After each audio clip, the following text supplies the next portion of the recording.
તો ચાલો મિત્રો, આપણે આવી ગયા છે એક એવા મંદિરનું જેમનું માતાજીનું નામ છે ચામુંડ માતા, પણ એમને બીજા નામ તરીકે પણ ઓળખવામાં આવે છે, જે તમે કોઈ દિવસ નામ સાંભળ્યું પણ નહીં હોય.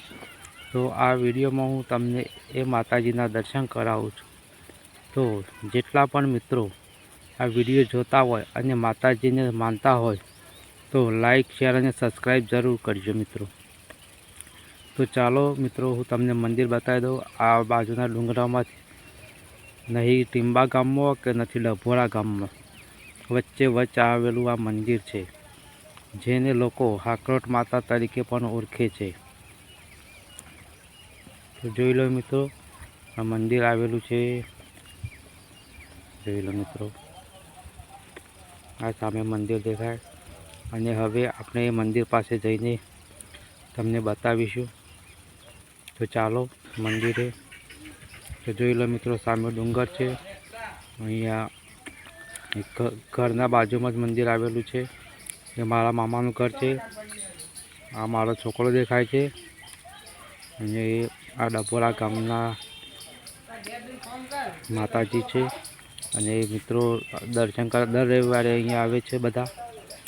અને મંદિરમાં હું તમને બતાવું માતાજીની મૂર્તિ, અને તમે જોઈ લો.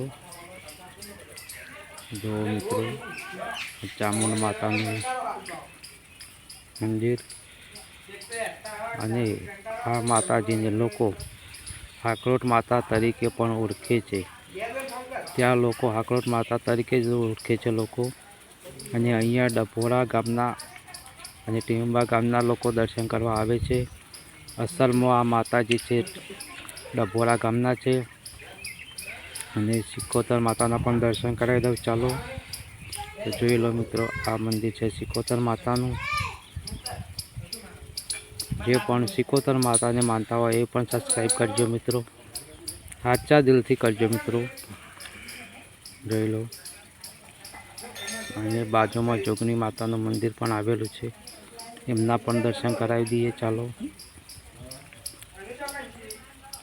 તો જોગણી માતાને માનતા હોય એ પણ મિત્રોને કહેવું ના પડે, પોતાના દિલથી સબસ્ક્રાઈબ કરજો.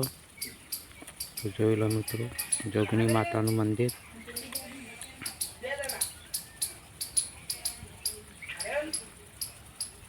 અને હવે આપણે વિડીયો પૂરો કરીએ. અને આ છે મારો દીકરો, એ ચાલી શકતો નથી. એનો વિડીયો મેં યુટ્યુબ ઉપર મૂકેલો છે, હું કેવી રીતે એને પ્રેક્ટિસ કરાવું છું. તો જે મિત્રોએ જોયો ના હોય એ જોઈ લેજો, અને એક સારી એવી કોમેન્ટ કરી દેજો, અને સબસ્ક્રાઈબ કરવાનું ભૂલતા નહીં મિત્રો.